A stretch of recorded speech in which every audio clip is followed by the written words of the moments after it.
Pues vamos a empezar esta charla que se llama ¿Es la filosofía una ciencia imposible? Primero que nada, pues me presento, soy David Maldonado, un asistente de este café filosófico con ustedes. Me licencié en la Universidad de Guadalajara como en filosofía y al igual que creo que todos los que hemos estudiado filosofía o hemos estado cerca de ella, nos hemos sentido pues confundidos, ¿no? Siempre. Especialmente ante la pregunta ¿qué es la filosofía? Pareciera que es una pregunta que todos deberíamos saber, los que estudiamos filosofía, pero yo creo que es la pregunta más difícil de todas. Ahora, yo quise hacer esta charla con la mira puesta en Ortega, por eso es una mirada orteguiana, porque yo nunca había visto una respuesta tan satisfactoria de lo que es la filosofía, tan profunda y simple a la vez, y eso es lo que vamos a tratar de responder. El título es un poco tramposo, ¿no? Como una especie de clickbait. No es tanto responder si la filosofía es una ciencia imposible, sino más bien qué es la filosofía, ¿no? De ahí, pues por extensión, vamos a saber si es imposible o no. ¿La siguiente? Ok, entonces, ¿qué es la filosofía? Vamos con una primera definición. Así de sencillo. La filosofía es una forma de conocimiento, ¿no? Como lo es la religión, como lo es el sentido común, como lo es una ciencia particular, como la física, la biología, la historia, etc. Pero lo primero que nos preguntamos es, ¿qué es el conocimiento? ¿Por qué decimos que todas estas disciplinas hacen conocimiento, ¿no?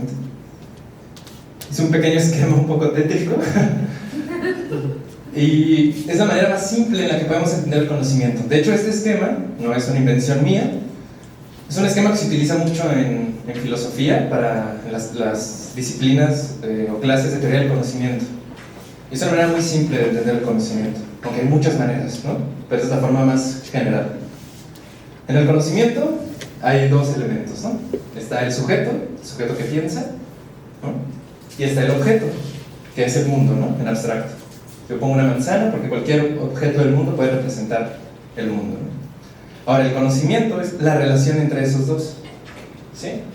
Ahora, puede haber conocimiento verdadero o puede haber conocimiento falso, ¿no? Si yo ahorita les afirmo que las sillas en las que estamos sentados son azules, pues sería conocimiento falso. ¿Pero por qué lo sería? ¿Dale la siguiente?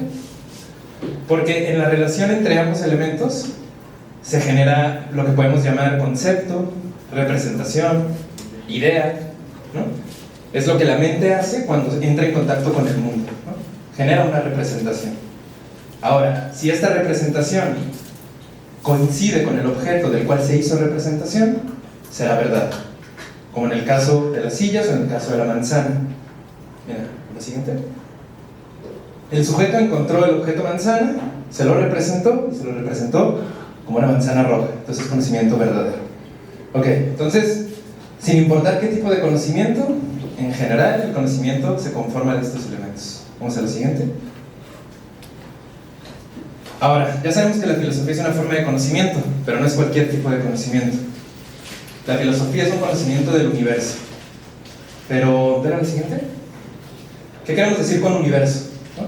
Porque suena como que la física también estudia el universo, ¿no? O muchas otras disciplinas, pero la astronomía estudia el universo. Bueno, cuando la filosofía dice que quiere estudiar el universo, se refiere a esto. A la totalidad de las cosas, es decir, de todo cuanto hay. A la siguiente. Por cosas, por todo cuanto hay, vamos a pensar en toda la serie de cosas que podemos imaginar. Pueden ser físicas, como lo puede ser cualquier objeto que podemos percibir. Pueden ser anímicas, que son los objetos internos, como la tristeza, el dolor, la alegría. Estas también son cosas con las que nos enfrentamos, ¿no? Queremos comprender. Pueden ser las irreales, como por ejemplo si alguien piensa en un círculo cuadrado, ¿no? Es una contradicción, no puede haber un círculo cuadrado, sin embargo está ahí, y para poder catalogarlo como una contradicción, pues nos enfrentamos a él, en la misma relación que habíamos visto antes. Las ideales, que son importantes, son por ejemplo los objetos matemáticos. Tienen la cualidad de que nunca se presentan en el mundo, pero aún así existen, ¿no? Por ejemplo, volvamos a la idea del círculo. Nunca vamos a encontrar un círculo en la realidad, no al menos uno como la matemática lo supone. Va a haber círculos más o menos aproximados, pero eso no significa que no exista como cosa, existe como un objeto ideal, un objeto de la mente. Y las fantásticas, que bueno, puede ser Harry Potter, los unicornios, cualquier producto de nuestra imaginación, ¿no? ¿La siguiente? Que entonces la filosofía va a estudiar la totalidad de las cosas, todas esas cosas, no va a dejar nada afuera, ¿sí? ¿La siguiente? Ahora, ¿por qué la filosofía busca la totalidad y no un género específico de objetos? Bueno, Ortega aquí nos muestra un argumento muy bello y nos dice: si tomamos un objeto cualquiera de cuantos hallamos en el mundo y nos fijamos bien en lo que poseemos al tenerlo delante, pronto caeremos en la cuenta de que es solo un fragmento y que por serlo nos fuerza a pensar en otra realidad que lo completa. ¿Qué quiere decir esto? Imaginemos ahorita este salón, ¿no? Digamos que no hay vidrios, ¿no? Y que está completamente sellado. Nosotros al estar aquí, pues concebimos que existe el salón y no más nos importa que exista el salón, no tenemos que pensar en lo que hay afuera. Pero fíjense qué extraño sería que al abrir la puerta no hubiera nada, ¿no? Es decir, el salón supone todo el universo, supone la biblioteca, supone Guadalajara, supone el planeta Tierra, etc., ¿no? Todas las cosas son así. Cualquier cosa que agarremos del mundo, para entenderla, tenemos que entender cómo está relacionado con las demás, ¿no? Entonces el filósofo se da cuenta que los objetos a los que se enfrenta son fragmentarios y que la mente siempre está buscando esa totalidad que no encuentra en el objeto que agarra, ¿no? Vamos a la siguiente. Ok, entonces ya saben, ya entendemos por qué la filosofía es conocimiento del universo, ¿no? ¿Tal? La filosofía, al buscar eso que es la totalidad, lo que hace es buscar la integridad del universo, completarlo, y lo que busca es construirle un todo donde esa cosa tenga pleno sentido, ¿no? A la siguiente. Ok, entonces ya entendemos, volvemos a reformular la definición. La filosofía es un conocimiento del universo en tanto totalidad. ¿A la siguiente? Ahora, una manera de entender esta idea de la totalidad, que es muy importante en la filosofía, es contrastarlo con las otras ciencias, ¿no? Las ciencias particulares comienzan por delimitar su objeto, por definirlo. Esto es, las ciencias particulares empiezan su labor acotando su problema, y para ello comienzan creyendo saber de antemano lo más importante. Es como el físico. El físico, cuando estudia la materia, que es el objeto de estudio de la física, ya más o menos sabe lo que va a estudiar. Sabe qué cualidades o propiedades generales tiene la materia, y lo que le interesa es entender cómo se relacionan entre sí. Pero el físico, por definición, no quiere decir que no haya físicos que no hagan filosofía, no se pregunta tanto por sus elementos, ¿no? No es tanto, oye, ¿existe el tiempo? ¿Existe la materia? ¿No? Simplemente lo asume y lo estudia. Igual, la historia, ¿no? La historia asume que hay hechos históricos, ¿no? Si alguien se preguntara, ¿existen los hechos históricos? Ya no es un historiador, es un filósofo. Está preguntando por los principios de esa ciencia, ¿no? ¿Continuamos? Bueno, dice Ortega, muy poéticamente, Ortega es un filósofo muy literario, dice que las ciencias particulares, su faena, se reduce a investigar la estructura interior de su objeto, su fino tejido íntimo, podríamos decir su histología. Vamos a la siguiente. El filósofo, en cambio, parte a la pesquisa de todo cuanto hay, acepta un problema radical, un problema sin límites, un absoluto problema. ¿Pero por qué sería un absoluto problema buscar la totalidad del universo? Porque la filosofía ignora si de hecho hay un universo, ¿no? La siguiente. La siguiente. La filosofía, al buscar todo lo que hay, ignora si tiene la posibilidad de conocerlo. Es decir, si será posible conocer ese todo, si en principio es cognoscible. Esto constituye la dimensión más extraña del pensamiento filosófico, lo que le proporciona un carácter exclusivo, lo que mejor diferencia el modo intelectual filosófico de todos los demás. La ciencia particular no duda de que su objeto sea cognoscible. Esto significa que la filosofía es la única ciencia que toma el problema según se presenta, sin previa y violenta domesticación, ¿no? Siguiente. Ok, entonces aquí parece que la filosofía es una ciencia imposible, ¿no? ¿Pero por qué? ¿Por qué podría ser una ciencia imposible? Porque tiene tres principios, dice Ortega, que toda filosofía debe cumplir, ¿no? El principio de autonomía, que dice que no debe suponerse nada que no provenga de sí misma, que es lo que estábamos hablando, ¿no? A diferencia de otras ciencias, la filosofía no va a suponer su objeto de estudio. Se va a enfrentar ante la totalidad, aún con la posibilidad de que no exista esa totalidad, o de que no pueda ser conocida. pantomima o ley de la totalidad, bueno, que está muy relacionada. La filosofía tiene que ser filosofía de todo, de la totalidad, y teorética, que aquí quisiera hacer un apunte. ¿Por qué dice teorética? La teoría consiste en un conjunto de conceptos que por serlo son comunicables y públicos. ¿Por qué es importante Ortega para esto? Él aquí está pensando en el pensamiento místico, ¿no? Vamos a pensar en grandes escritores místicos en la lengua española, como San Juan de la Cruz, por ejemplo. Toda esta tradición de personas, usualmente son poetas, mujeres o hombres, que hablan de que han conocido el todo, ¿no? Que han conocido a Dios, el absoluto, que han tenido esa experiencia de totalidad, y sus libros, su poesía trata de comunicarlo, pero no pueden comunicarlo. Porque la experiencia mística no es una experiencia teórica, no se crea teoría de eso. Por eso la filosofía no es mística, por eso la filosofía no es religión, ¿sí? No es una verdad revelada, tiene que ser una verdad teórica, tiene que ser un constructo de conceptos. Vamos a la siguiente. Ok, ahora, en la ley de pantomima, de autonomía, dice que la filosofía no puede construir un sistema con elementos que no provengan de sí mismos. Y para ello requiere tener datos radicales, así lo llama Ortega, que son, por así decirlo, cuáles son los elementos últimos de la realidad por los cuales voy a empezar a construir mi sistema filosófico, ¿no? Pero, para entender qué es un dato, vamos a hacer este experimento, ¿no? Imaginemos que estamos en un desierto y ves un oasis, ¿no? Entonces tienes la experiencia de un oasis. Vas a donde se supone que estaba el oasis y no está. Ok, entonces ahí te enfrentas a un problema. El problema es que hubo dos experiencias que se contradicen. La experiencia de que viste un oasis y la otra experiencia presente en la que no está. Para nosotros, seres con sentido común, pues pensaríamos que fue una alucinación y ya está, ¿no? Da igual cómo lo resolvamos. Pero el punto aquí es que los datos que tenemos son esos. Tenemos un oasis, una experiencia de un oasis y una experiencia de un lugar sin un oasis. Esos son los datos. Los datos son como los elementos que tiene el investigador, que a veces pueden ser contradictorios, que es lo que representa un problema, y hacer teoría significa cómo resolver esos problemas, ¿no? Vamos a la siguiente. Ok, entonces la filosofía busca datos, así como se los mencioné, pero busca datos radicales. Y para entender qué es un dato radical, hay que entender la diferencia entre el conocimiento, digamos, inmediato y el conocimiento mediato, ¿vale? El conocimiento inmediato, así simple, es el que se basta a sí mismo. Les voy a poner un ejemplo, ¿no? Imaginemos que vas a tu casa y ves que hay agua en tu patio, ¿no? Entonces tú infieres, dices, si hay agua, pues llovió, ¿no? Ahora, puede ser que no haya llovido, puede ser que tu hijo o alguien de tu casa fue y charpeó el patio, ¿no? Con agua. Pero el dato, en esa inferencia que tú hiciste al ver agua e inferir que había llovido, el agua en ese momento para ti es un dato radical, porque no estás dudando de eso, lo estás utilizando para hacer una inferencia. ¿Sí? Dale al siguiente. Siguiente. El dato mediato en este caso es la inferencia de que llovió, ¿sí? Es decir, tú no estás seguro de que está lloviendo, estás utilizando otro dato que para ti es indudable para afirmar otra cosa. Es el conocimiento mediato, ¿vale? Muy bien. Siguiente.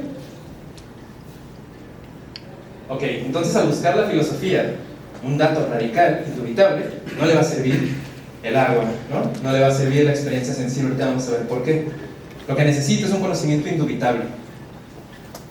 Ahora, vamos a ver esto es un pequeño paréntesis que va a ser importante para comprender la filosofía de Ortega. Volvemos a la relación del conocimiento, ¿no? Nos va a servir para entender más o menos dos disciplinas filosóficas que son las más importantes o de mayor regambre filosófica. ¿Vale? Cuando en la relación del conocimiento nos preguntamos por el objeto, es lo que estudia una rama de la filosofía que se llama ontología, ¿no? Vamos a la siguiente. La ontología fue propiamente la filosofía que se hizo desde los griegos hasta la modernidad. No se dejó de hacer, sin embargo el foco estaba en la ontología. Los filósofos antiguos se preguntaban por cómo era el mundo. ¿Sí? A la siguiente. Y al preguntarse qué hay en el mundo, esta pregunta del dato radical, porque también lo hacían, era ¿qué objeto del mundo no cambia? ¿Sí? ¿Cuál es el objeto permanente del mundo? Por eso los filósofos antiguos, la mayoría, planteaban a ese ser como Dios, ¿no? Y Dios era la piedra y el dato radical de su filosofía. Ahora vamos al siguiente. En la modernidad, siglo XVI, XVII, en Europa, dale, Martín, los filósofos comenzaron a interesarse antes que por el objeto, por la mente. ¿Sí? ¿Por qué? Así nace la ciencia de la epistemología. Dale a la siguiente. pensaron esto, ¿no? El ser, ya sea Dios, el mundo, las sustancias, lo que tú quieras, no puede conocerse sin antes no nos preguntamos cómo conocemos. Es decir, tenemos la facultad de conocer ese tipo de objetos, como por ejemplo, ¿es posible conocer a Dios? Etcétera, ¿no? Ok, entonces, y si los griegos, cuando se preguntaban por el ser, por la cosa, haciendo ontología, buscaban un ser permanente, como Dios, los filósofos modernos, al hacer epistemología, no se preguntaban por un ser permanente, sino por una creencia indubitable, ¿sí? Algo de lo que no pudiéramos dudar. Y aquí vamos a ir ya, de vuelta, ¿vale? Wow. A lo que se conoce como la duda cartesiana, ¿sí? No sé si han escuchado, supongo que sí, al famosísimo René Descartes. Él es considerado el padre de la filosofía moderna y lo hace con un simple y llano elemento metodológico, que es la duda cartesiana. Antes de que le des, en la duda cartesiana, ya valió, ya nos espeleamos. Lo que hizo Descartes fue así. En lugar de desechar los conocimientos que son dudables, como por ejemplo Dios es un objeto del que es fácil dudar, ¿no? Él pensó, ok, para hacer una filosofía verdaderamente crítica, una epistemología, voy a desechar toda creencia que tenga que pueda al menos contener un mínimo de duda. Okay. Este elemento, esta metodología es poderosísima. ¿Por qué? Porque al hacer uso de esa metodología, todo se desvanece. Les voy a poner un ejemplo. Cuando vemos el sol, lo vemos como un círculo, ¿no? De color amarillo. Bueno, espero que no lo hayan visto mucho tiempo, pero ¿sabes? De niño lo ves y dices, ah. Pero luego vas a la computadora y ves que el sol es un círculo, ¿no? Es una esfera. Es una esfera gigante, ni siquiera es del tamaño que lo ves. Entonces ahí, esas dudas de elementos, hay dos datos, ¿no? El sol chiquito y el sol grande, ¿no? Eso ya nos genera una cierta suspicacia sobre los sentidos, porque los sentidos nos mienten, ¿no? Ahora alguien podría decir, sí, los sentidos nos mienten, pero una observación más detallada, experimental, rigurosa, pues nos hace conocer las cosas como realmente son, que es lo que hace la ciencia experimental, ¿no? La ciencia experimental es simplemente el sentido común de observar los objetos, pero extendido, riguroso, diligente, preciso. Pero Descartes no se queda ahí, porque se pregunta otra cosa, y ese es el famoso argumento del sueño. Dice, bueno, vamos a empezar a dudar de todo, ¿no? Duda de la creencia en Dios, duda de la creencia en el rey de su época, duda de los criterios éticos que tiene, etc. Y le dice, bueno, al menos no voy a poder dudar de que estoy ahorita aquí, digamos, frente a ustedes, dando una charla, ¿no? De eso no podemos dudar. Pero lo dice, no, porque yo he soñado que estoy frente a cosas y las experimento igual que en la vigilia, ¿no? Siento que estoy frente a un objeto, lo puedo leer, lo puedo sentir, y de repente despierto y me doy cuenta que no estaba ahí, que estaba en mi cama acostado. Entonces no hay manera de saber si lo que estamos experimentando ahorita no es un sueño, porque quizá no hemos despertado, ¿no? Entonces con ese argumento se da cuenta que todo lo que le muestran sus sentidos podría ser un sueño. Entonces significa que todo lo que le muestran sus sentidos es falso. ¿Y qué pasa? Porque acuérdense que la metodología de Descartes era desechar lo que tenga un mínimo de duda, y ahí ya encontró un mínimo de duda en los sentidos. Lo desecha. ¿La siguiente? ¿Qué es lo que pasa? Las cosas, la naturaleza, los demás seres humanos, el mundo exterior íntegro no tiene existencia evidente. No es pues un dato radical, no lo hay indudablemente en el universo, ¿no? Descartes se queda con que no puede creer en nada, al menos de las creencias que creía más indubitables. Pero sigue. ¿Ya la siguiente? ¿Ya la siguiente? Ok. ¿Qué queda entonces en el universo después de hacer este ejercicio de duda metódica corrosivo que va destruyendo toda la realidad? Cuando se duda del mundo y aún de todo el universo, ¿qué es lo que queda? Queda la duda, ¿no? El hecho de que dudo. Si dudo de que el mundo existe, no puedo dudar de que dudo. He aquí el límite de todo posible dudar. ¿A la siguiente? ¿A la siguiente? Dicho de otra forma, el pensamiento es la única cosa del universo cuya existencia no se puede negar, porque negar o dudar es pensar, ¿no? Descartes llega a ese punto. Dice, ok, puedo dudar de todo lo que creía como más verdadero y más cercano a mí, Pero si llevo este ejercicio al extremo, al ridículo, al absurdo, pasa que no puedo dudar de que estoy dudando, ¿no? El ejercicio de duda requiere de un sujeto que piensa y duda. Entonces dice Descartes, al fin encontré el famoso punto inamovible, ¿no?, que pedía este físico griego para mover todo el universo. Un punto, una creencia de la cual no puedo dudar, y es que yo pienso, ¿no? Y así se inaugura la filosofía moderna, ¿no? Descartes no se va a quedar ahí, no va a creer que solo es un pensamiento atrapado. Hay una famosa metáfora que se llama el fantasma en la máquina. No va a creer que es una especie de alma atrapado en una serie de ilusiones, pero sí va a partir de que la creencia indubitable que tiene es el pensamiento, y de él va a derivar pues la existencia de Dios, la existencia del mundo y de la materia y de todo. Pero bueno, Descartes no nos interesa aquí, nos interesa Ortega y Gasset. Ortega y Gasset, no quise meterme en datos, digamos, históricos o biográficos, pero es importante nada más recalcar que Ortega y Gasset es de principios del siglo XX. En esa época estaban haciendo una nueva filosofía que se llama la fenomenología. Entonces Ortega aquí hace una especie de síntesis muy rápida para mostrarnos de dónde nace la fenomenología. Y nace de la duda cartesiana, pero de que descubre en él un error.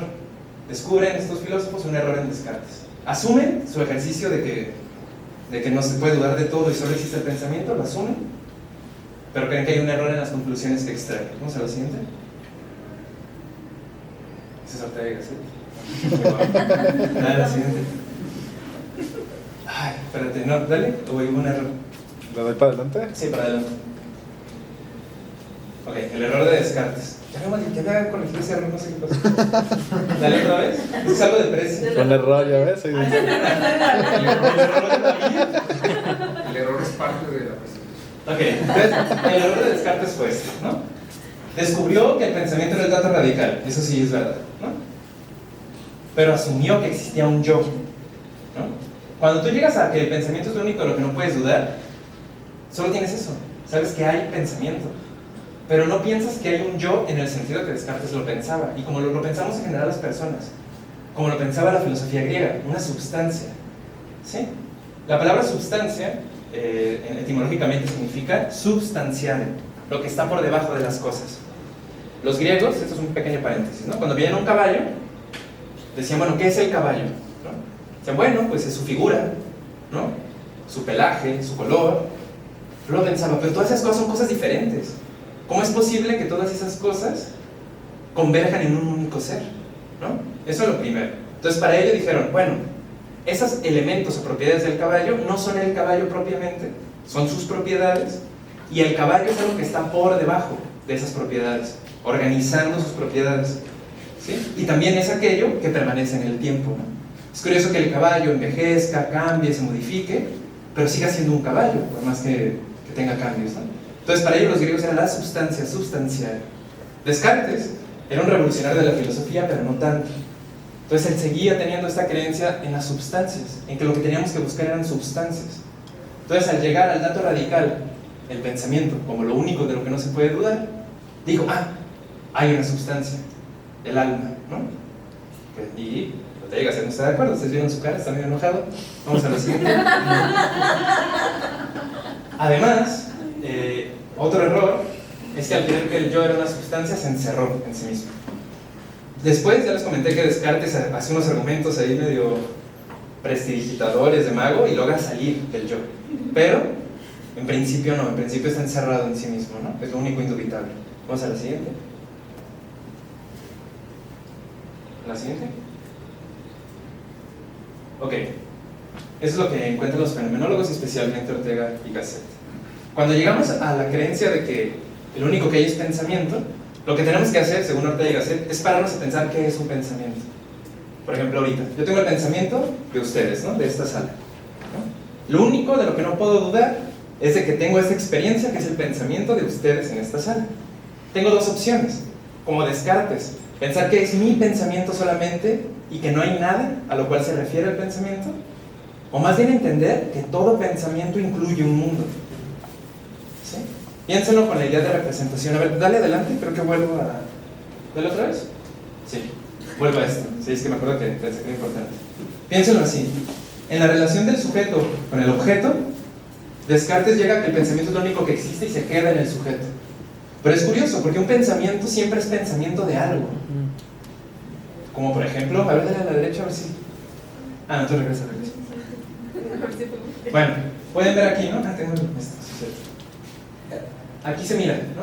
Todo pensamiento va a tener siempre su manzanita, por así decirlo. No hay contenido mental que no tenga un objeto al cual se dirige. ¿Sí? Eso es una representación. Piénselo como una pintura, ¿no? Una pintura. Una pintura siempre es pintura de algo. Por más que sea la pintura más abstracta, ¿no? Ya sea que sea una pintura abstracta con puras líneas, etc., pues su objeto es esa abstracción. Entonces el pensamiento siempre es objeto de algo. Y para los fenomenólogos eso significa... Dale a la siguiente. ¿Hacia atrás? ¿No, hacia atrás? ¿Hacia atrás otra vez? No, ahí. Ok. Entonces dice esto Ortega y Gasset. El dato radical del universo no es simplemente el pensamiento existe o yo pienso que existe, sino que si existe el pensamiento, que es lo que sabemos que es indubitable, existen yo que pienso y el mundo en que pienso. Y existen el uno con el otro, sin posible separación. Pero ni yo soy sustancial, yo no sé si yo existo por debajo de mis pensamientos, ni tampoco lo es el mundo, no lo sabemos, pues al menos. Ambos somos en activa correlación. Yo soy el que ve el mundo y el mundo es lo visto por mí. Yo soy para el mundo y el mundo es para mí. Porque ya llegamos al dato radical que quería Ortega. El dato radical es mi coexistencia con el mundo. Ok, vamos a la siguiente. A la siguiente, porque ya hemos visto eso. Ya medio tétrica esa imagen. La vida. ¿Qué significa ese coexistir con el mundo? La vida. Dale a la siguiente. Pero, es lo mismo, ¿no? Es que luego leí antes. Pero ¿qué es ese coexistir con el mundo? Eso, ese hecho radical de alguien que ve y ama y odia y quiere un mundo y en él se mueve y por él sufre y en él se esfuerza, es lo que desde siempre se llama en el más humilde y universal vocabulario mi vida. ¿Sí? La vida, así como la experimentamos desde que nos levantamos y vivimos, ¿no? Dale a la siguiente. Dale a la siguiente. Ok, ahora la vida tiene ciertas características que le son propias y que de hecho son ajenas a la filosofía tradicional. De hecho, no sé si han llegado a reparar en que la filosofía del siglo XX, por ejemplo el existencialismo, es una filosofía que parece muy extraña a todas las demás, ¿no? Todas las demás filosofías, si vemos un libro de Aristóteles, de Santo Tomás de Aquino, de Descartes, pues parece que están hablando de abstracciones, de cosas muy raras, de Dios, del mundo, ¿no? Pero cuando vimos un libro de la filosofía del siglo XX, especialmente del existencialismo, la fenomenología, encontramos que hablan sobre cosas muy cercanas a nosotros: la angustia, la preocupación, el deseo, el miedo, etc. El que ellos hayan decidido hablar de esos temas no fue un capricho, como decir, es que nunca se ha hablado de esto, quiero hablarlo. Proviene de esta idea. Proviene de que no dejan de ser filosofía en el sentido estricto. Siguen buscando el dato radical, y el dato radical que encontraron es que lo único de lo que no podemos dudar es de la vida que tenemos, de la vida que experimentamos, y esa vida significa mi pensamiento y el mundo, y una constante relación. Ahora, cuando descubrieron el dato radical que es la vida, se dieron cuenta que hay características de esta vida, ¿no? Una de ellas es esta, dice: la vida nos es dada, mejor dicho, nos es arrojada o somos arrojados a ella, pero eso que nos es dado, la vida, es un problema que necesitamos resolver nosotros. Si lo piensan bien, pues ninguno de nosotros decidimos vivir, ¿no? Simplemente aparecimos en la vida. De hecho, la metáfora que utiliza Ortega dice, es como si un actor, una persona, se puede ser una persona en la calle, la llevan a un teatro, la liberan y la avientan, ¿no? Entonces la persona está así y tiene que improvisar, tiene que hacer algo con los elementos que tiene. Eso es hacernos cargo de nuestra vida. Hacernos cargo de nuestra vida significa estar en un mundo en el que no pedimos estar, un mundo que no conocemos y que nos exige que respondamos, que nos exige que hagamos algo con lo que está pasando a nuestro alrededor. ¿Sí? Vamos a la siguiente. Esto significa que la vida es preocupación. Aquí voy a hacer un paréntesis. Hay un filósofo muy famoso alemán con claras facetas políticas extrañas que se llama Martin Heidegger, ¿no? Él tiene un libro muy famoso que se llama Ser y Tiempo. Ortega y Heidegger llegaron a las mismas conclusiones al mismo tiempo, es curioso, ¿no? De hecho, se le conoce a Ortega, como Heidegger es alemán, pues es más famoso, se le considera como el Heidegger que sí se le entiende, porque Heidegger es un filósofo muy complicado de leer. Y además, y Ortega no es complicado, es muy fácil. Es sorprendente la capacidad que tiene para comunicar. Bueno, Heidegger, que es prácticamente lo mismo que les acabo de decir, piensa lo mismo, con sutilezas, él utilizaba, o la traducción de sus libros utilizaba el término cuidado, ¿no? Vivir es estar en un eterno estado de cuidado, ¿no? Pero Ortega cree que está mal esa traducción y que lo mejor para ese concepto es preocupación. ¿Pero qué significa la vida como preocupación? Ok, la vida es preocupación y lo es no solo en los momentos difíciles, sino que lo es siempre. Y en esencia no es más que eso, preocuparse. En cada instante tenemos que decidir lo que vamos a hacer en el siguiente, lo que va a ocupar nuestra vida. Es pues ocuparse por anticipar, es preocuparse. A eso se refiere, ¿no? Porque cuando pensamos en preocuparnos, pensamos como en estar triste, ¿no? Y angustiado sobre una situación. No se refiere Ortega a esa connotación emocional del término preocuparse, sino más bien etimológico, ¿no? Preocuparse. ¿Por qué? Porque hay toda una larga charla de Ortega sobre el tiempo, pero la forma en la que nosotros vivimos el tiempo, para él, es diferente de cómo es el tiempo cósmico, así le llama, el tiempo de los relojes. ¿Por qué? Porque nosotros vivimos siempre en un presente que está arrojado al futuro. Todo el tiempo estamos en un momento de nuestra existencia y lo que vamos a hacer siempre es en miras al futuro, aunque sea un instante al siguiente instante. Pero no solo eso, no solo nuestra vida está dirigida irremisiblemente hacia el futuro, sino que lo que tenemos para actuar sobre ese futuro es nuestro pasado, ¿no? Entonces la vida humana, la vida como preocupación, significa agarrar nuestro pasado como herramientas, como datos, para emplearlos a ese futuro al que vamos a ir, queramos o no, ¿sí? Por eso es preocuparse, porque uno no puede despreocuparse, o quizás sí, y vamos a ver qué dice Ortega de esto. Martín. Siguiente. Hey, Juan. Dale, dale. Ok. Hay gente que podría decir, no, yo no me preocupo nunca, ¿no? Yo vivo bien, fluyo con la vida, ¿no? Hay mucha gente que piensa eso. Está chido, pues, van a ser felices. ¿Qué dice Ortega de esto? Cuando creemos no preocuparnos en nuestra vida, en cada instante de ella, la dejamos flotar a la deriva, como una boya sin amarras, que va y viene empujada por las corrientes sociales. Y esto es lo que hace el humano medio y mediocre. Para él, vivir es entregarse a lo unánime, dejar que las costumbres, los prejuicios, los usos, los tópicos se instalen en su interior, los hagan vivir a ellos y tomen sobre sí la tarea de hacerse vivir. Se preocupan de despreocuparse, ¿no? Porque despreocuparse no es una negación de esta condición vital que es preocuparse. No puedes no preocuparte, puedes preocuparte en despreocuparte, porque también es muy pesado tener que hacer caso de las normas sociales, ¿no? Ahora, para Heidegger y para Ortega y Gasset, que les digo que su filosofía es prácticamente la misma, la labor, cuando descubrimos que la vida es el dato radical y que es lo más importante que tenemos y lo más indubitable y de donde debe de empezar nuestra vida, es no tener miedo de nuestra vida, no tener miedo de que tengamos que decidir, porque hay dos opciones: o te da miedo y crees que te escapas de tener que decidir, y si haces eso, te unes a la masa, en el peor sentido del término. Estás dejando que otros vivan por ti, que otros tomen tus decisiones, estás tomando la decisión de que otros tomen tus decisiones, ¿no? Y la otra es que si no tenemos miedo de hacer lo que tenemos que hacer, que es vivir, es enfrentarnos a esas decisiones continuas y eternas de nuestra vida, vamos a suponer, vamos a lograr ser auténticos, ¿no? Es uno de los conceptos de Heidegger. Ortega no utiliza el concepto de autenticidad, pero prácticamente defiende, pues, la necesidad de que hagamos. De hecho, uno de sus conceptos es: hay que estar a la altura de los tiempos, y a eso se refiere, ¿no? Como ven, cuando llegamos a la idea de que el pensamiento es lo único que existe con Descartes, Ortega dice que no, que existe el pensamiento y el mundo, y que esa interrelación es la vida. Entonces eso significa que mi vida, yo no puedo tomar decisiones solo por mí, ¿no?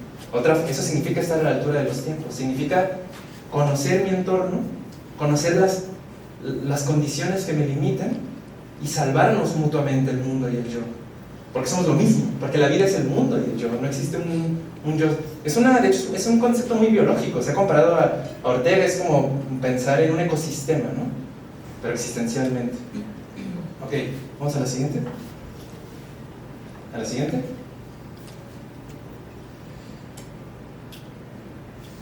Bueno, está muy bonito, se los voy a leer. Lo puse nada más porque es bellísimo. Antes que veamos lo que nos rodea, somos ya una as original de apetitos, de afanes y de ilusiones.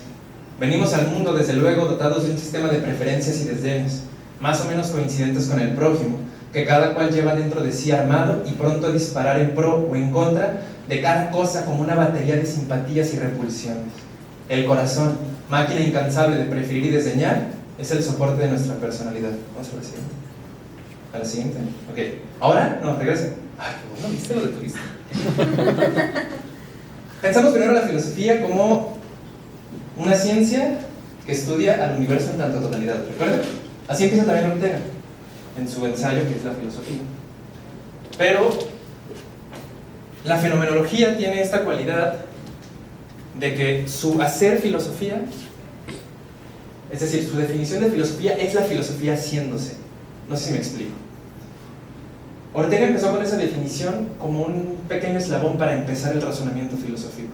Pero para Ortega esa no era la definición última de la filosofía.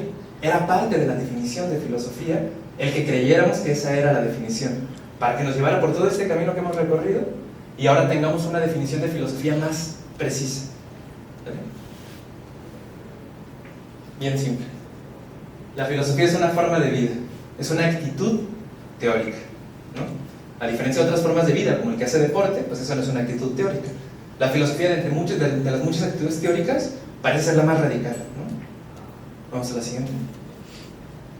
Ok, para entender la actitud teórica, hay que entender la actitud práctica. Esto me gustó mucho de Ortega. Se los voy a leer. Dice, el problema práctico consiste en que una realidad diferente de la efectiva sustituya a esta, que haya un camino sin piedra, que algo que no es llegue a ser. Por ejemplo, a esto se refiere. Vas caminando y no puedes pasar porque hay una piedra.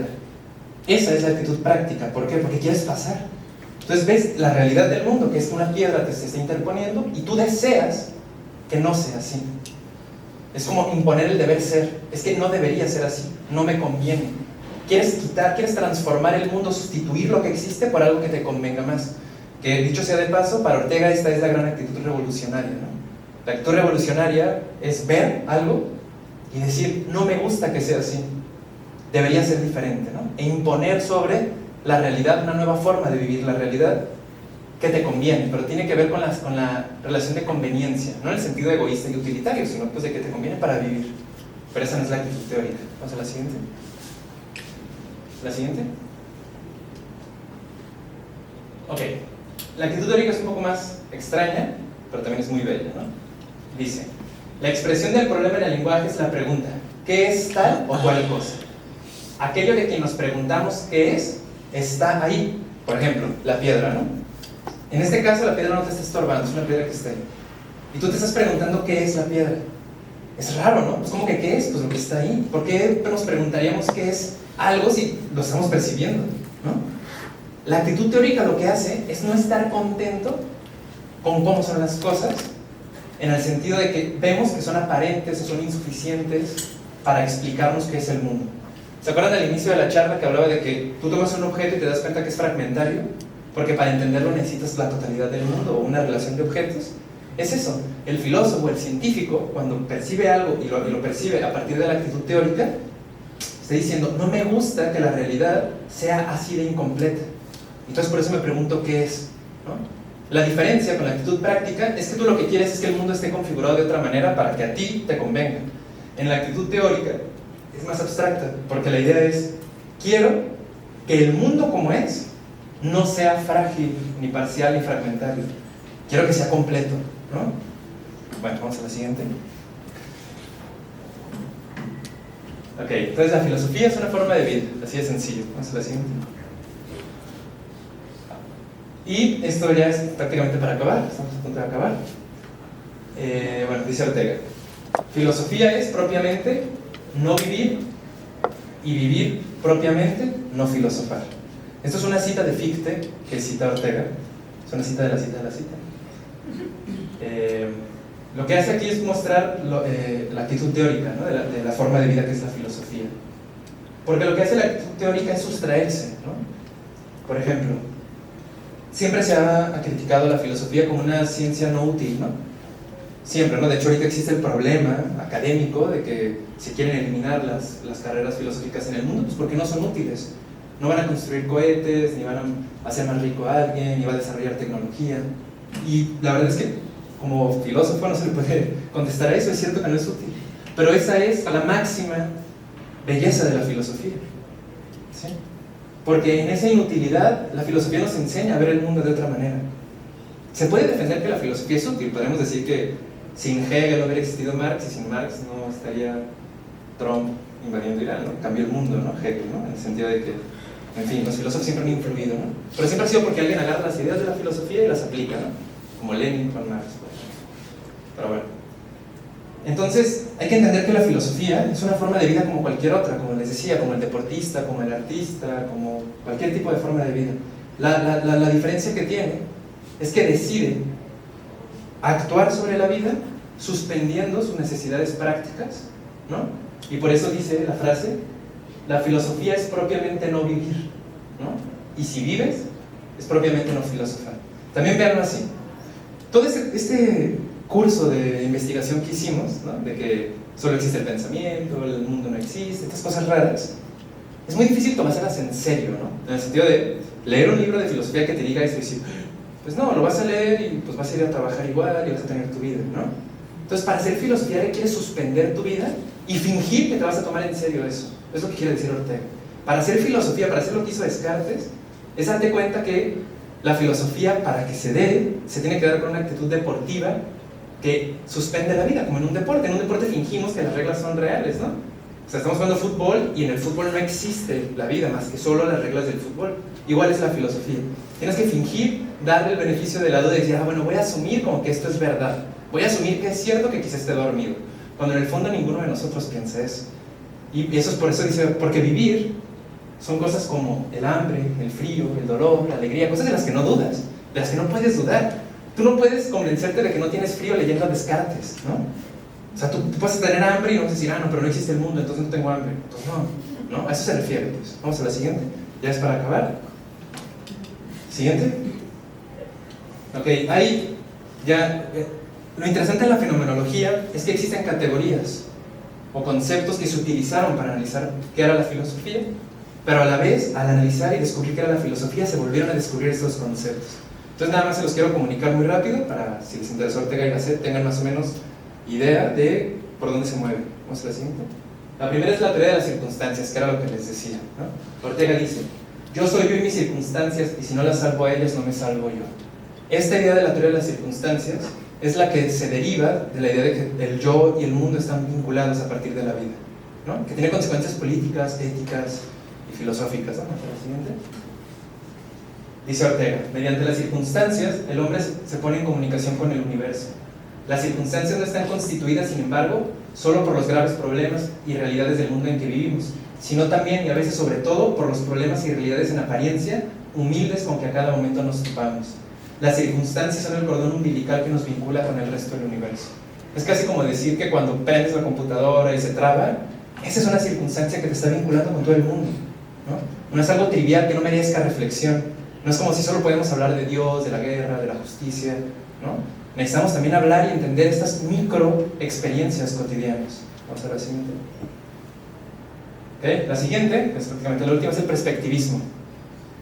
Esta idea que les decía del objeto, tomas un objeto y parece que no es completo porque requieres de otros objetos para entenderlo, es la idea del perspectivismo. Vamos a la siguiente. Y ya, prácticamente dice, ¿cuándo nos abriremos a la convicción de que el ser definitivo del mundo no es materia ni alma, no es cosa alguna determinada, sino una perspectiva? Dios es la perspectiva y la jerarquía. El pecado de Satán fue un error de perspectiva. Bueno, aquí Ortega era muy joven y le gustaba escribir así. Vamos a la siguiente. La idea de Ortega sobre lo que hay, sobre que lo que hay no son cosas, sino perspectivas, remite a que no puede concebirse entidad alguna sin relacionarla con la existencia de otras cosas. De tal suerte que lo que se llama una cosa no es, en el fondo, más que un haz de relaciones. Es una filosofía que piensa que no hay cosas, hay relaciones, ¿no? Y una de las famosas frases es, el martillo no es más que la suma de sus martillazos, ¿no? Bueno, dale al siguiente, creo que ya acaba. Dale al siguiente. No, ya no hay más. Perfecto, ahí se acaba. Sí.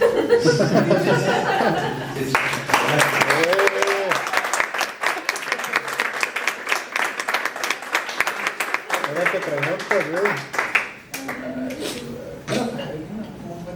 Bueno, ¿alguien quiere hacer alguna pregunta o comentario? Muy bien. Ay, cara. Hola. Hola. Muy chido, muy chido.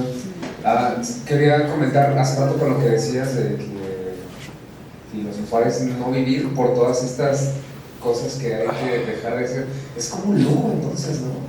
O sea, tienes que darte o sea, pones tus necesidades biológicas, las apartas y te dedicas a otra cosa, ¿no? O sea, es como darte ese lujo de filosofar. Así se me ocurrió como esa idea ahorita que lo mencionaste. Sí, digo, de hecho, es una definición de filosofía que está desde los griegos, ¿no? Aristóteles ya decía que la filosofía inicia cuando las cosas prácticas ya están solucionadas, ¿no?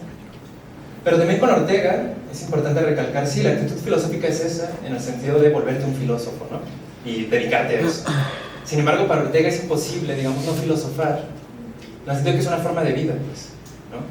O sea, nosotros filosofamos justo cuando a veces cuando no queremos que algo sea como es, cuando nos enfrentamos a un problema y queremos suplantar esa realidad con otra, ¿no? Esas son actitudes filosóficas en el fondo, ¿no? Pero bueno, sí, efectivamente. Y también quería comentar Y yo soy respecto a lo que se mencionó ahorita de yo y mis circunstancias, parece la respuesta a esa pregunta de ¿quién eres? Sí. No, pero ¿y si no te llamaras así, quién eres? Pues esta es una respuesta, ¿no? Sí. Cuando Ortega dice yo soy yo y mis circunstancias, si no las salvo yo a él, si no las salvo a ellas, no me salvo yo, está diciendo eso, pues, en el que siempre que estamos viviendo, estamos ya en un mundo, ¿no? Eso es enfrentarse al mundo. Una vida siempre es con un mundo que ya existe. Y este mundo nos ofrece muchas limitaciones.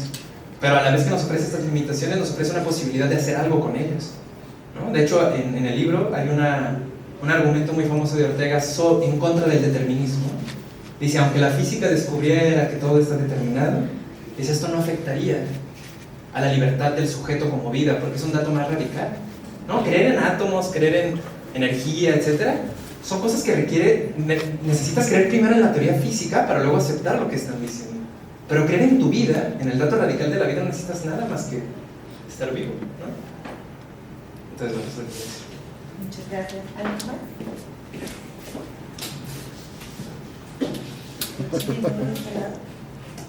Entonces, ¿sí fue imposible o no? Sí. ¿Es posible o no es imposible? No, justo por eso les decía que era un clickbait, ¿no? La idea es, la filosofía parece imposible, ¿no? Por todos esos principios de la totalidad, autonomía, busca la totalidad, busca lo único que no hay, ¿no? Porque si todos los objetos del mundo son fragmentos, la filosofía busca lo que no es fragmento, lo que está eternamente ausente, ¿no? Pero en el ejercicio de esta búsqueda, Ortega descubre que la filosofía es algo tan cercano a nosotros como lo es la vida, pues esa es la respuesta. No solo no es imposible, sino que es inevitable.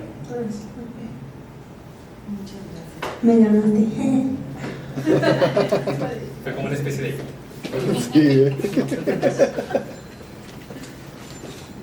Sí.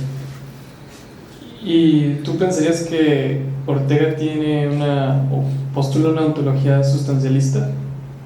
Sí, no, efectivamente no, todo lo contrario. De hecho, su teoría perspectivista y el hecho de pensar las cosas como fragmentos, de nuevo volviendo a esto, lo que te muestra es que él cree que en el mundo no existen cosas. El mundo no es una colección de cosas, de árboles, de nubes, etc., sino que es una colección de procesos o relaciones.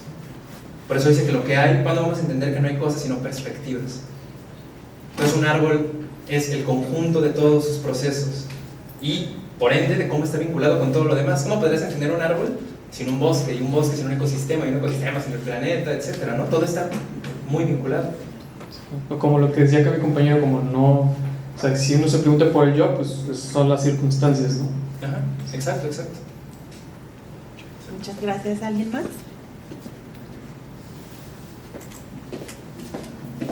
La niña te quiere hacer una pregunta. Me duele la cabeza de estar pensando tanto.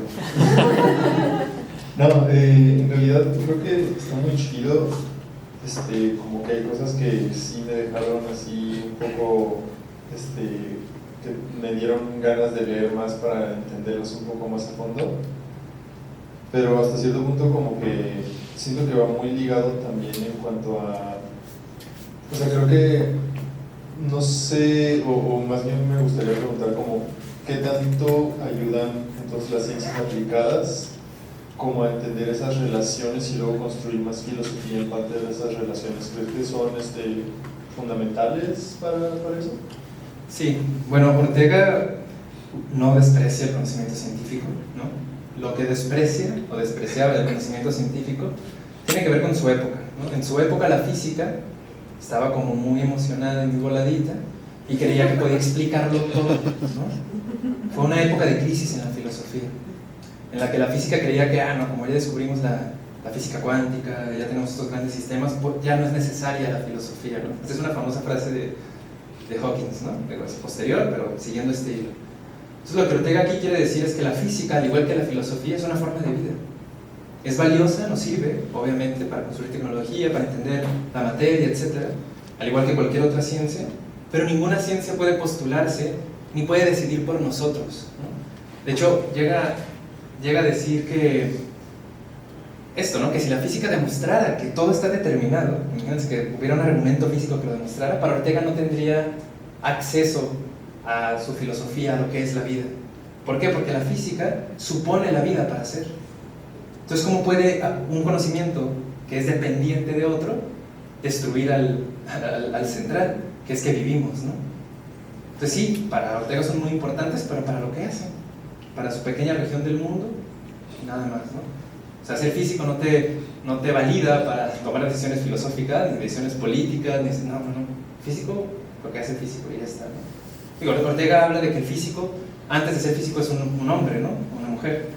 Y dice, ¿no? Que cuando el físico termina de dibujar, digamos que su conocimiento físico, el físico ya no se pregunta sobre cómo es el mundo más allá de la materia.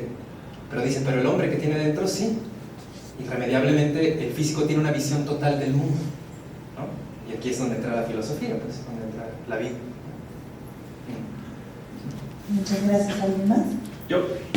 Sí, está bien. Okay. ¿Sí me escuchan? ¿Sí? Sí.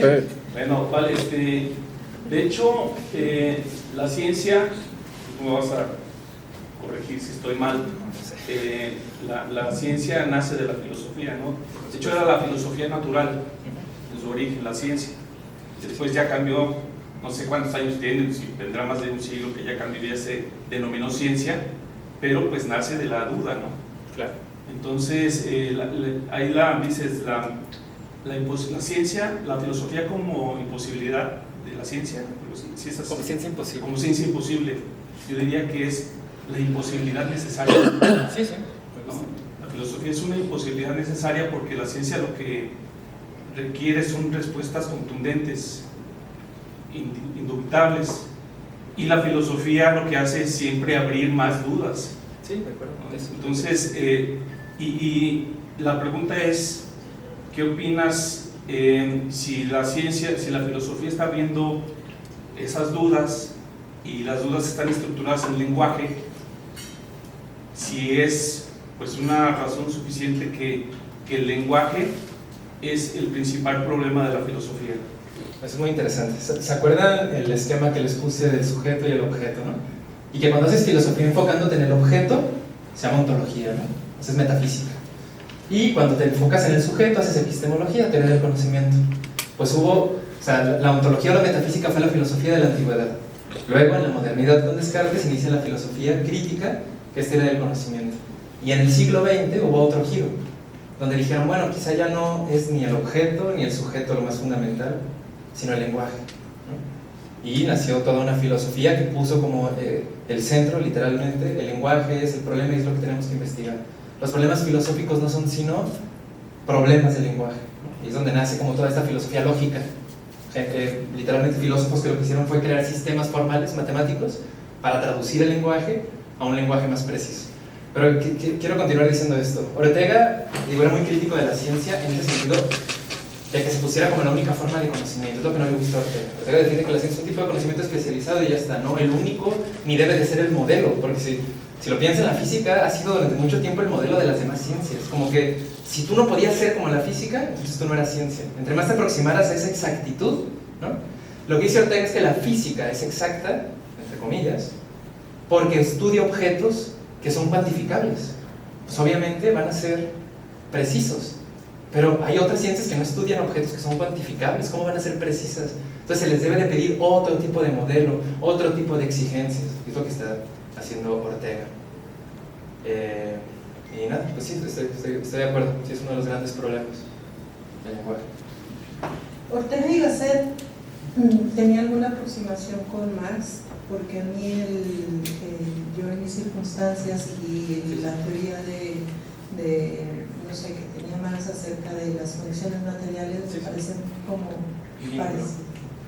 Sí, bueno, directamente no. Ortega y Gasset políticamente fue muy extraño.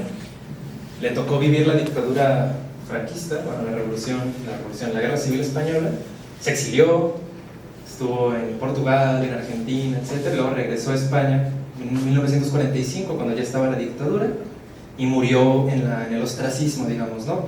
Entre comillas, pues, porque ya era una persona muy importante, pero aún así por la dictadura. Pero lo que quiero decir es que él volvió, ¿no? Hubo muchos otros filósofos o pensadores que no pudieron volver. Eso quiere decir que hay cosas raras. Pero bueno, a lo que voy. Ortega y Gasset no directamente es un lector ni comentador de Marx, sin embargo sí lo es de Hegel. Toda su vida estudió a Hegel, fue un gran lector de Hegel, ¿no? Entonces la idea de concebir el yo, la mente, el sujeto, como histórico, y al decir histórico, político, social, material, ¿no? Cuando Marx dice condiciones materiales, pues no se refiere a la materia, ¿no? Digo, no directamente, ¿no? Se refiere a los procesos, ¿no?, económicos y políticos que están en tu sociedad que te determinan, que es una idea que se puede derivar de Hegel, como de hecho lo hizo Marx. Entonces este vínculo, yo diría, además de que obviamente Ortega leyó a Marx porque era un imprescindible, pero es una idea que se puede derivar de Hegel y de esta idea de concebirnos como seres históricos, como seres sociales. Y como bien dices, la frase yo soy yo y mi circunstancia, eso es lo que quiere decir. Y en ese sentido Ortega era una persona muy revolucionaria, pues. Era alguien muy... Por ejemplo, les voy a poner un ejemplo. Una de las cosas curiosas de Ortega es que él no escribió grandes obras. Hay pocas obras de Ortega. Él escribía en diarios, en periódicos. Casi toda su obra está desperdigada en artículos. Y que es impresionante la cantidad de cosas de las que habló. Se hablaba desde una canción, un paisaje, un pintor, un hecho político, una muerte, habló de todo, ¿no? Entonces, desde su propio estilo y forma de escribir y publicar, ya tenía esta preocupación social, pues. Él quería que España, pues, que era su país, estuviera a la altura de los tiempos. Y cuando dice que quiere estar a la altura de los tiempos es ver las necesidades del pueblo español, ¿no?, y del mundo por extensión, y actuar sobre ellas, pues, no ser un país aislado del mundo, ¿no? Pero sí. Bueno, antes que nada, muchas gracias, felicitarte. Yo que soy un neófito en la filosofía, bueno, siempre que te escucho aprendo, pero hoy aprendí mucho. Y creo que me estoy graduando como filósofo. Porque en eso concluiste, ¿no? Sí, o sea, pues sí. Vivir la vida ya es la filosofía. Entonces, pues nada más eso. Agradecerte y felicitarte. Muchas gracias, Gen. Bueno, yo nada más para terminar, quería decirles dos cosas. Una, es que sé que quizá hubo mucha información. Es muy difícil comunicar esta idea de que la vida es el dato radical si no tienes un trasfondo de la historia de la filosofía, porque Ortega es una filosofía muy contestataria, ¿no? Está respondiendo a la historia de la filosofía. Todas las filosofías son así, pero hay unas que son más difíciles de explicar. Entonces traté, pues, en la medida de lo posible, de poder resumir todo eso, pero tómenlo con pinzas, ¿no? Muchas cosas fueron caricaturas, porque no había otra manera de comunicarlas. Y segunda cosa es una invitación. Esta presentación, esta forma de entender la filosofía, estas preocupaciones de hacer filosofía, provienen de un club de metafísica que hace unas semanas se fundó. Y si gustan de estudiar la historia de la filosofía con esta intención, pues, profunda y a la vez simple, y compartir entre nosotros, pues están invitadísimos. Ahorita tenemos un grupo de estudio sobre las meditaciones metafísicas de Descartes, ¿no? Entonces estamos viendo Descartes, nos reunimos virtualmente cada 2 semanas, los lunes a las 7.